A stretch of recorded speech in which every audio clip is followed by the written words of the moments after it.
कृष्ण का जन्म जेल में हुआ या खीरे में, जानिए असली रहस्य। जय श्री कृष्णा, राधे राधे। आप सभी को कृष्ण जन्माष्टमी की हार्दिक शुभकामनाएं। आप सभी पर कृष्ण जी की कृपा सदैव बनी रहे। आइए आज की वीडियो का शुभारंभ करते हैं। जब श्री कृष्ण का जन्म जेल में हुआ तो खीरे में जन्म मनाने की परंपरा क्यों है, जानिए क्या है इसके पीछे छिपा रहस्य। जब भी श्री कृष्ण जन्माष्टमी का पावन पर्व आता है तो हम सभी के मन में एक प्रश्न उठता है, एक ऐसा प्रश्न जिसका उत्तर हमारे हृदय की गहराइयों में छुपा है। श्री कृष्ण का जन्म मथुरा की उस ठंडी अंधेरी जेल में हुआ था या फिर कहीं और। आज मैं आपको एक ऐसी कहानी सुनाने जा रही हूँ जो सदियों से लोगों के मन में गूंजती आई है। एक ऐसा रहस्य जिसे सुनकर आपका दिल कांप उठेगा, आंखें नम हो जाएंगी और मन में अनगिनत सवाल जन्म लेंगे। यह है भगवान श्री कृष्ण का जन्म का वो रहस्य जिसे दुनिया आज तक समझ नहीं पाई। तो दोस्तों, मैं आपको वह सच्चाई बताऊंगी जो हजारों सालों से छुपी हुई है। बहुत पहले की बात है, जब धरती पर अधर्म का राज था। मथुरा में एक राजा था, कंस। उसका नाम सुनकर ही लोगों की रूह कांप जाती थी। लेकिन उसी मथुरा में, उसी राजमहल में एक प्रेम कहानी भी पनप रही थी। देवकी, कितना मधुर नाम था उसका। जब वह चलती थी तो लगता था जैसे चांदनी नाच रही हो। उसकी आंखों में एक अजीब सी गहराई थी, जैसे कि वो कोई राज छुपाए बैठी हो। और वासुदेव, अरे वासुदेव कितने के नेक, कितने सच्चे थे। वे उनका प्रेम देखकर लगता था जैसे स्वर्ग का एक टुकड़ा धरती पर उतर आया हो। जब देवकी और वासुदेव का विवाह हुआ तो पूरा मथुरा जश्न में डूबा हुआ था। फूलों की बारिश हो रही थी, हर तरफ खुशी के गीत गूंज रहे थे। कंस अपनी बहन के विवाह में बेहद खुश था। उसने सोना चांदी, हीरे जवाहरात से भरे रथ तैयार करवाए। खुद रथ हाँकते हुए वह नवविवाहित जोड़े को उनके घर ले जा रहा था। लेकिन अचानक आकाश में एक आवाज गूंजी, इतनी तेज, इतनी डरावनी की धरती हिल गई। कंस, ओ मूर्ख कंस, जिस बहन के लिए तू इतना प्रेम दिखा रहा है, उसकी 8वीं संतान तेरी मौत का कारण बनेगी। आकाशवाणी सुनकर कंस का चेहरा काला पड़ गया। उसकी आंखों में प्रेम की जगह दहशत ने ले ली। हाथों में पकड़ी रथ की रस्सी छूट गई।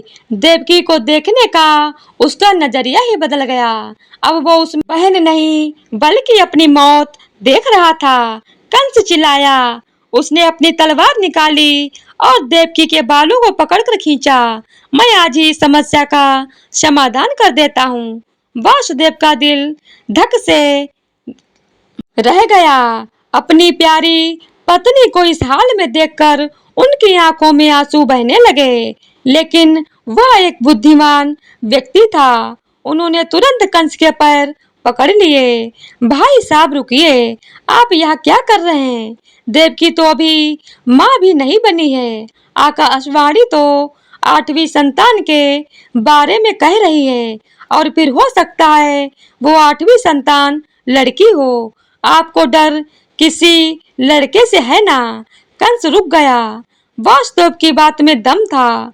उसने सोचा, हाँ अभी तो कोई बच्चा भी नहीं है, और 8वीं संतान वो तो कई साल बाद की बात है। लेकिन फिर भी कंस का दिल नहीं माना। उसके दिमाग में शक का बीज बो गया था। ठीक है वासुदेव, उसने कहा, मैं देवकी को नहीं मारूंगा, लेकिन वादा करो जब भी उसके कोई बच्चा होगा तुम उसे मेरे पास ले आओगे। वासुदेव के पास कोई चारा नहीं था। प्यारी पत्नी की जान बचाने के लिए उन्होंने हाँ कह दिया। लेकिन उनका दिल रो रहा था। वे जानते थे कि यह वादा उनकी जिंदगी का सबसे बड़ा दुख बनने वाला था। कंस ने अपना वादा निभाया, लेकिन उसका तरीका बदल गया। उसने देवकी और वासुदेव को राजमहल के सबसे निचले तल घर में बनी जेल में डाल दिया। यह जेल इतनी डरावनी थी कि यहाँ सूरज की एक किरण भी नहीं पहुंचती थी। दीवारें इतनी मोटी थी कि बाहर की कोई आवाज अंदर नहीं आ सकती थी। जेल के बाहर कंस के सबसे क्रूर पहरेदार तैनात थे। वो इतने बेरहम थे कि उनके दिलों में दया नाम की कोई चीज नहीं थी। पहला बच्चा हुआ कितना प्यारा था। वो नन्हे से हाथ, छोटी सी सांसें। देवकी ने उसे अपने सीने से लगाया। बस कुछ पल का प्यार, फिर वासुदेव को वो बच्चा कंस के पास ले जाना पड़ा। कंस ने निर्दयता से उस मासूम को मार डाला। देवकी का दिल टूट गया।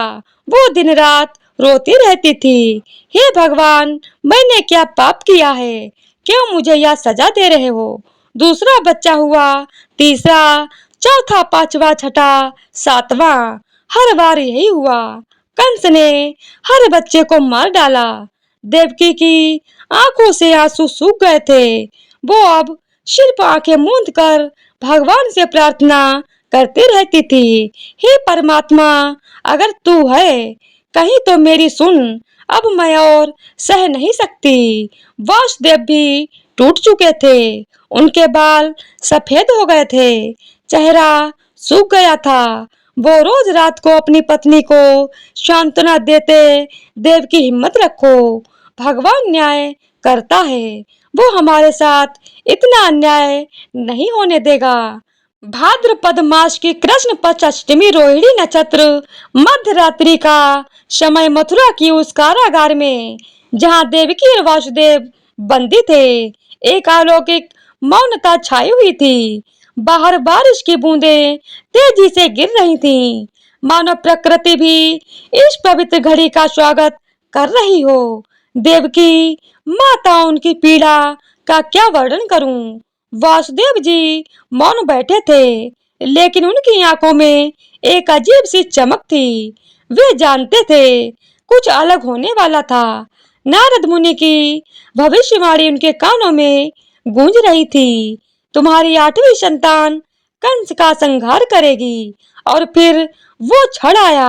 अचानक कारागार में एक अलौकिक प्रकाश फैला। देवकी के गर्भ से एक दिव्य आभा निकली और उस आभा में स्वयं भगवान विष्णु के दर्शन हुए। चार भुजाओं में शंख, चक्र, गदा, पद्म लिए हुए, मुकुट पर मोर पंख, हंसती हुई आंखें और होंठों पर वो मुस्कान जो सारे संसार का कल्याण करती है। देवकी और वासुदेव दोनों भाव विभोर हो गए। उनकी आंखों में अनंत प्रेम के आंसू थे। भगवान ने अपनी मधुर वाणी में कहा, हे देवकी, हे वासुदेव, मैं तुम्हारी सातवीं संतान बलराम के रूप में रोहिणी के गर्भ में स्थानांतरित हो गया था। अब मैं तुम्हारी आठवीं संतान के रूप में जन्म ले रहा हूँ। और इस प्रकार अर्धरात्रि में, जब पूरा संसार गहरी नींद में था, जेल की उन ठंडी दीवारों के बीच जन्म हुआ उस बालक का जो आगे चलकर जगत गुरु कहलाया। लेकिन जैसे ही भगवान ने मानव शिशु का रूप लिया, वैसे ही सारा दिव्य प्रकाश गायब हो गया। अब वहाँ केवल एक नवजात शिशु था, जो आम बच्चों की तरह रो रहा था। पर इस रुदन में भी कुछ अलौकिक था, मानो यह आवाज सारे ब्रह्मांड में गूंज रही हो। वासुदेव को समझ आ गया कि समय आ गया था। उन्होंने बच्चे को गोद में उठाया। अजीब बात यह थी कि जैसे ही उन्होंने ऐसा किया, कारागार की सारी जंजीरें अपने आप खुल गईं, ताले गिर पड़े, दरवाजे खुद ब खुद खुल गए। यहाँ तक कि पहरेदार भी गहरी नींद में सो गए, मानो किसी अदृश्य शक्ति ने उन पर जादू कर दिया हो। बाहर मूसलाधार बारिश हो रही थी। वासुदेव ने अपने शिशु को टोकरी में लिटाया और सिर पर रख लिया। यमुना जी को पार करना था, लेकिन नदी उफान पर थी। लहरें इतनी ऊंची थी कि लग रहा था जैसे समुद्र हो। लेकिन जैसे ही वासुदेव ने यमुना में पैर रखा, हुआ वो चमत्कार जिसे देखकर उनकी आंखें चौंधिया गईं। नदी के जल स्तर में कमी होने लगी, लहरें शांत हो गईं। ऐसा लग रहा था जैसे यमुना मैया खुद अपने कृष्ण के स्वागत में अपना स्तर कम कर रही हो। और जब बारिश तेज हुई तो 1000 फनों वाले शेषनाग प्रकट हुए और अपने फनों से बच्चे को भीगने से बचाया। वासुदेव हैरान थे, पर उनके मन में एक ही भाव था, अपने बच्चे को सुरक्षित स्थान पहुंचाना। गोकुल वो पवित्र धरती जहाँ हर गली में प्रेम की सुगंध थी, जहाँ गायों का हुंकार, बच्चों की किलकारी और गोप गोपियों के मधुर गीत हवा में तैरते रहते थे। यहीं रहते थे नंद बाबा और यशोदा मैया। नंद बाबा जो केवल एक ग्वाला नहीं थे बल्कि पूरे गोकुल के मुखिया थे। दयालु, न्यायप्रिय और सबके प्रिय यशोदा मैया, उनका वर्णन करना तो सूर्य की रोशनी को दीपक से दिखाने के समान है। प्रेम की साकार मूर्ति थी।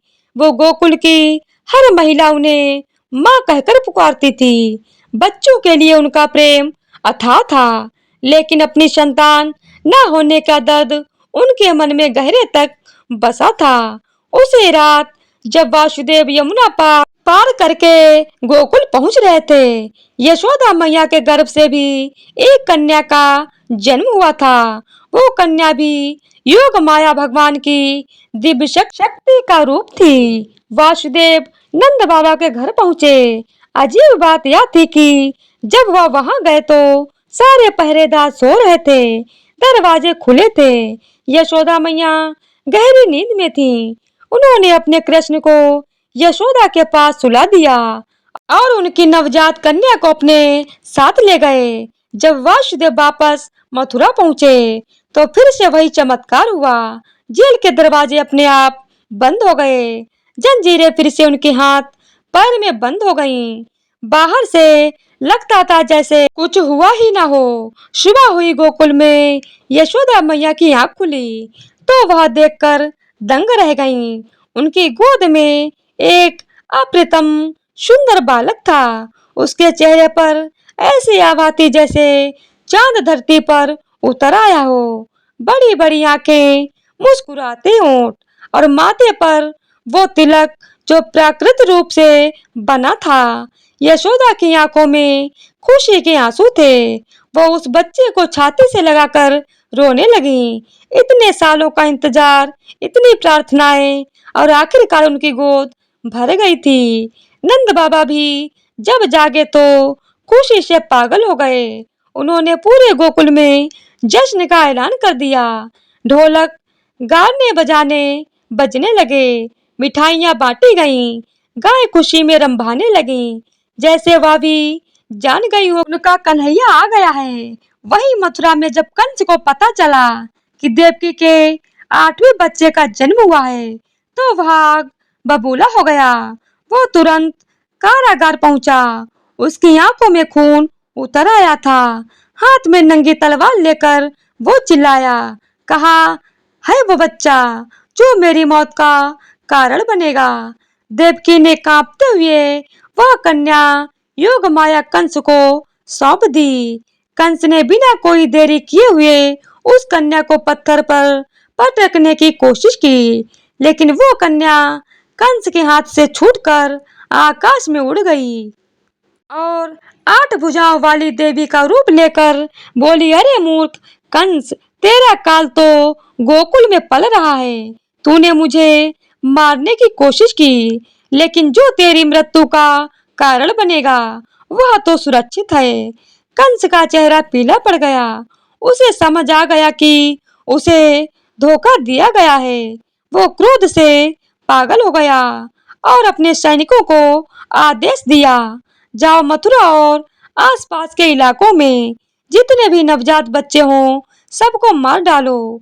लेकिन गोकुल में तो खुशियों का माहौल था। यशोदा मैया अपने कन्हैया को लोरी सुना रही थी। बच्चा यशोदा मैया की गोद में मुस्कुरा रहा था। उसकी मुस्कान देखकर यशोदा मैया का दिल भर आया था। और फिर शुरू हुई वो लीलाएं जो आज भी पूरे संसार को मोहित करती हैं।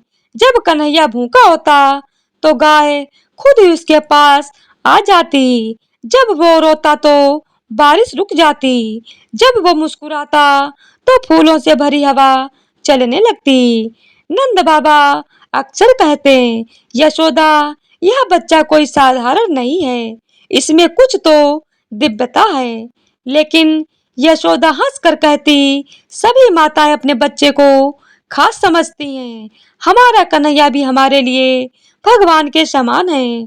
पर वो नहीं जानती थी कि उनका यह कहना कितना कंस जब अपने सैनिकों से हार गया तो उसने राक्षसों की मदद ली। पहले उसने पूतना राक्षसी को भेजा। पूतना एक खूबसूरत महिला का रूप लेकर गोकुल पहुंची। उसने अपने स्तनों में जहर लगाया था और उसकी योजना थी कि वह दूध पिलाने के बहाने से कृष्ण को मार देगी। यशोदा मैया उस घर में नहीं थी। पूतना ने मौका देखकर कृष्ण को उठाया और अपना दूध पिलाने लगी। लेकिन कृष्ण ने केवल दूध नहीं पिया बल्कि पूतना की सारी जीवन शक्ति को खींच लिया। पूतना का असली राक्षसी रूप सामने आ गया और वह चिल्लाते हुए मर गई। उसका शरीर इतना बड़ा था कि कई मील तक फैला हुआ था। गोकुल के सभी लोग डर गए, लेकिन कृष्ण शांति से मुस्कुरा रहे थे। यशोदा जब आई तो उन्होंने अपने बच्चे को सुरक्षित देखकर राहत की सांस ली। इस घटना के बाद गोकुल के लोगों को समझ आना शुरू हुआ कि यह बच्चा कोई साधारण नहीं है। इन घटनाओं के बाद गोकुल के लोगों को पक्का विश्वास हो गया कि उनका कन्हैया कोई देवता है। जब कृष्ण ने पहली बार माँ कहा तो यशोदा की खुशी का ठिकाना ना रहा। उस छोटी सी आवाज में इतनी मिठास थी कि सुनकर गोकुल के सभी लोग मोहित हो गए। जैसे जैसे कृष्ण बड़े हो रहे थे, उनकी लीलाएं भी और चमत्कारी होती जा रही थीं। यमुना में कालिया नाग का आतंक था। उसके जहर से पानी इतना विषैला हो गया था कि कोई भी जीव उसके पास नहीं जा सकता था। एक दिन कृष्ण अपने साथियों के साथ खेल रहे थे। गेंद यमुना में गिर गई। सब डर रहे थे, लेकिन कृष्ण ने कहा, मैं ले आऊंगा, और वह यमुना में कूद गए। कालिया नाग ने कृष्ण पर हमला किया। उसके 100 फन थे। आंखों से आग निकल रही थी, लेकिन कृष्ण ने उसके सिर पर नृत्य करना शुरू कर दिया। कालिया की शक्ति क्षीण होने लगी। अंत में कालिया ने हार मान ली और कृष्ण से क्षमा मांगी। कृष्ण ने उसे माफ कर दिया और समुद्र से जाने को कहा। इंद्र देवता को अपने बल का बहुत घमंड था। जब गोकुल के लोगों ने उनकी पूजा छोड़कर गोवर्धन पर्वत की पूजा शुरू की तो वह नाराज हो गए। उन्होंने भयानक बारिश और तूफान भेजा। गोकुल में चारों ओर पानी ही पानी था। लोग डर रहे थे कि अब उन्हें कौन बचाएगा। तब कृष्ण ने कहा, डरो मत, मैं हूं ना। और फिर हुआ वह चमत्कार जिसे देखकर पूरा ब्रह्मांड दंग रह गया। कृष्ण ने अपनी छोटी सी उंगली पर पूरा गोवर्धन पर्वत उठा लिया। 7 दिन तक वह उसे इसी तरह उठाए रहे। इस दृश्य को देखकर गोकुल के लोगों को पक्का पता चल गया कि कृष्ण कोई साधारण इंसान नहीं है। यशोदा मैया आश्चर्यचकित रह गईं। नंद बाबा की आंखों में भक्ति के आंसू थे। इंद्र को अपनी गलती का एहसास हुआ। वो कृष्ण के पास आए और उनसे क्षमा मांगी। गोकुल में एक और घटना घटी जिसने कृष्ण की जिंदगी को नया मोड़ दिया। वो राधा का प्रवेश। बरसाना से आई राधा रानी, जिनकी एक झलक ने कृष्ण के दिल को छू लिया। राधा और कृष्ण की पहली मुलाकात। यमुना के तट पर हुई। दोनों की आंखों में एक अजीब सी चमक थी, जैसे दो आत्माएं एक दूसरे को पहचान गई हों। उनका प्रेम इतना पावन था कि प्रकृति भी उसका गवाह बनती थी। जब वह दोनों साथ होते तो हवा में प्रेम की सुगंध फैल जाती, फूल अपने आप खिल जाते। जब कृष्ण 16 साल के हुए तो अक्रूर जी गोकुल आए। वो कृष्ण और बलराम को मथुरा ले जाने के लिए आए थे।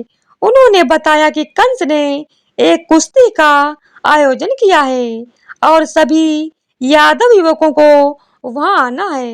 यशोदा मैया को जब पता चला तो उनकी दुनिया उजड़ गई। वो कृष्ण से लिपट कर रोने लगी। नहीं कन्हैया, तू कहीं नहीं जाएगा, तू मेरा है, केवल मेरा।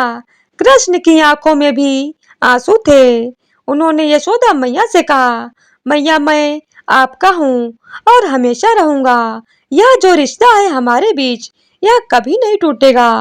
राधा को जब पता चला तो उनका दिल टूट गया। उन्होंने कृष्ण से कहा, तुम जा रहे हो, लेकिन मेरा प्रेम तुम्हारे साथ जाएगा। दूरी केवल शरीर की होती है, आत्मा की नहीं। पूरा गोकुल रो रहा था। गाय भी उदास थी, पक्षी भी चुप थे। ऐसा लग रहा था जैसे खुशियों का सूरज डूब गया हो। मथुरा पहुंचकर कृष्ण ने सबसे पहले कंस के भेजे हुए चाणूर और मुष्टिक नामक पहलवानों को हराया। फिर एक झटके में कंस को मार डाला। कंस की मृत्यु के साथ ही वो श्राप टूटा जो देवकी और वासुदेव पर था। वो जेल से मुक्त हुए जब कृष्ण ने अपनी वास्तविक माता देवकी के चरण छुए तो देवकी की आंखों में आंसू थे, लेकिन कृष्ण के दिल में अभी भी मैया यशोदा की याद थी। वो अक्सर गोकुल की तरफ देखते और मन ही मन कहते, मैया आपका कन्हैया आपको कभी नहीं भूलेगा। अब समझ आता है कि क्यों कृष्ण का जन्म जेल में हुआ, लेकिन उन्हें गोकुल का माना जाता है। जन्म तो केवल शरीर का होता है, लेकिन पहचान प्रेम से बनती है। कृष्ण का शरीर मथुरा की जेल में पैदा हुआ, लेकिन उनकी आत्मा गोकुल में पली बढ़ी। यशोदा मैया का दूध, नंद बाबा का आशीर्वाद, गोकुल की मिट्टी, यमुना का पानी, इन सब ने मिलकर कृष्ण को वो बनाया जो वह थे। वास्तव में कृष्ण का जेल में जन्म इस बात का प्रतीक है कि भगवान हमेशा कष्ट में आते हैं। जब धरती पर अन्याय बढ़ता है तो वह स्वयं अवतार लेकर आते हैं, लेकिन उनका पालन पोषण प्रेम से होता है। गोकुल के प्रेम से बाद में कृष्ण द्वारिका के राजा बने। वह अर्जुन के सारथी बने, गीता का उपदेश दिया। लेकिन जब भी कोई उनसे पूछता कि वह कौन है, तो वह कहते मैं गोकुल का ग्वाला हूँ, यशोदा मैया का कान्हा हूँ। द्वारिका में राज्य करते समय भी उनके मन में गोकुल की याद थी। वो अक्सर यमुना के तट पर जाकर उन दिनों को याद करते जब वह छोटे से कन्हैया थे। कृष्ण की 16,108 रानियां थीं, लेकिन उनके दिल में राधा रानी का स्थान था। उनके हजारों मित्र थे, लेकिन गोकुल के ग्वाल बाल सबसे प्रिय थे। वह महान योद्धा थे, लेकिन मैया यशोदा के सामने छोटा सा बच्चा बन जाते थे। मित्रों, जब आप कृष्ण जन्माष्टमी मनाएं तो याद रखिएगा कृष्ण का जन्म मथुरा में हुआ था, लेकिन उनका हृदय गोकुल में बसता था।